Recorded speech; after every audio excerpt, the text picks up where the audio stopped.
Nagaa bultanii maqaan kiyya Teediroos jedhamaani gorsaa olaanaa istiraatiijii dhaabbata sabbataa agiroo-industiriiti. Dhaabbanni sabbataa agiroo-industiriin yookaan mallattoo daldala maammadhaan beekamu hojiiwwan gurguddaa uummata keessa jiruuf hojjechaa jira. Keessattuu immoo horsiisota bultoota naannoo keessattuu Oromiyaa fi naannoo Amaaraa keessa jiraniif gabaa hidhiinsa walirraa hin cinne yookaan walitti fufiinsa qabu uumuudhaan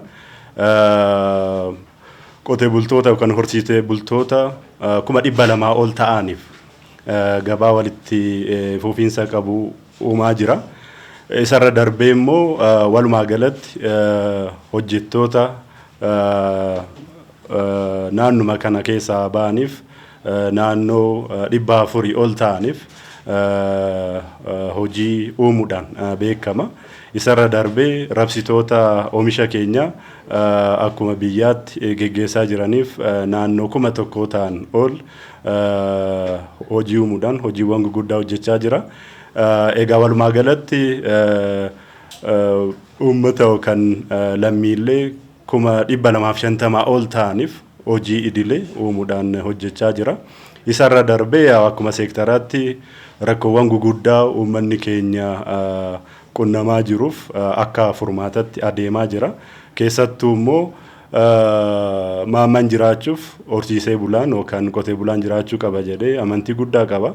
Amantii kanaan immoo agarsiistota adda addaatiin keessattuu nyaata saawwan aannaniitiif oomishuudhaan gabaa gatii gadi qabaadhaan qofa osoo hin taane kireeditiidhaan dabalatee kennuudhaan hojiiwwan gurguddaa hojjechaa jira. Akkuma beekamu fooyya'insa aannanii irratti oomishaa fi oomishtummaa dabaluudhaaf inni guddaan kan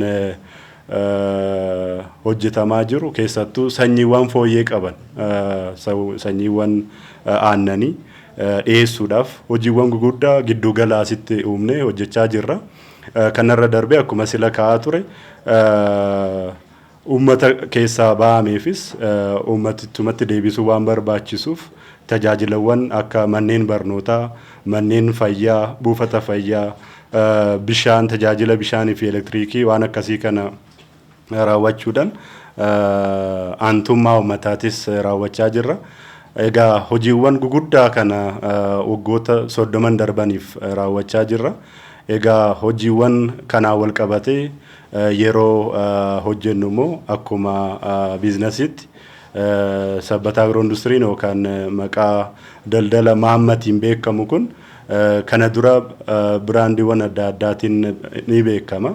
Keessattuu immoo qorannoo fi to'annoodhaan hojiiwwan geggeessaa turre.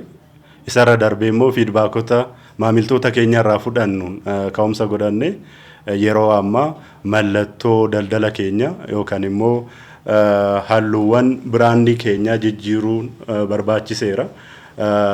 Halluuwwan kunis akkuma asitti agartan magariisa. Magariisni akkuma beektan qonnaan bulaa yookaan seektara agirikaalchariiti ibsa. Inni adiin kun agartan immoo aannan adii waan ta'eef isarratti hundoofneeti.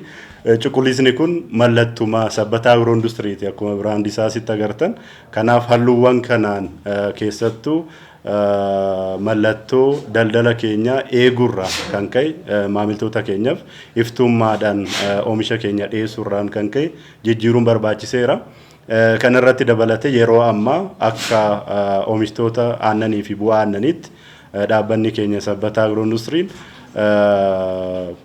Inistituutii biyyoolessa istaandaardiitiin istaandaardii biyyoolessaan mallattoon kun akka fayyadamnu nuu kenname. Isas poochii keenya irratti goonee itti deemaa jirra waan ta'eef kana hubachuudhaan maamiltoonni keenyas uummannis amajjii 4 irraa jalqabee bara 2016 jalqabee mallattoon keenya kana ta'uu hubatanii oomishni keenya gabaa irratti bittinna'an kanaan akka deeman ibsuu barbaanna. Dhaabbanni agiroo-industiriin sabbataa bu'aawwan aannanii mara oomisha. keessattuu kanneen akka itittuu, kanneen akka baaduu, kanneen akka aannan dhangala'aa yookaan fresh milk kennu kan ni oomisha.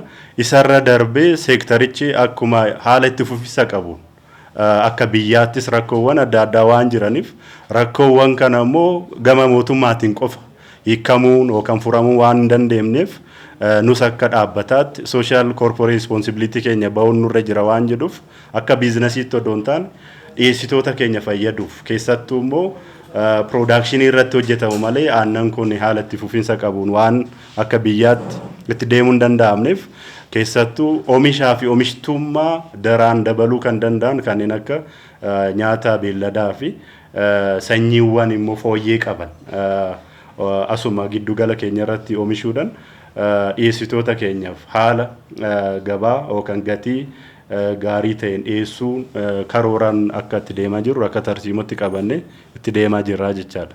Yaa garaagarummaan biraandota kana yeroodhaaf akka biyyaatti istaandardiin mallattoon kun irratti hin jiru an itittu isaan ala halluuwwan hunduu tokkuma. Magariisni jira, adiin maammaa inni jedhu diimaadhaan jira. Inni biraa immoo ifti aduu hin jira yaa bright feature waan jedhu waan agarsiisuuf inni biraa cuquliisni kun biraanduma dhaabbataa sabbataa agroindustiriitii jechaadha. Kanaaf walumaa galatti karoorri keenya har'as hin yaamne ibsa kana gochuuf jechaadha. Galatooma.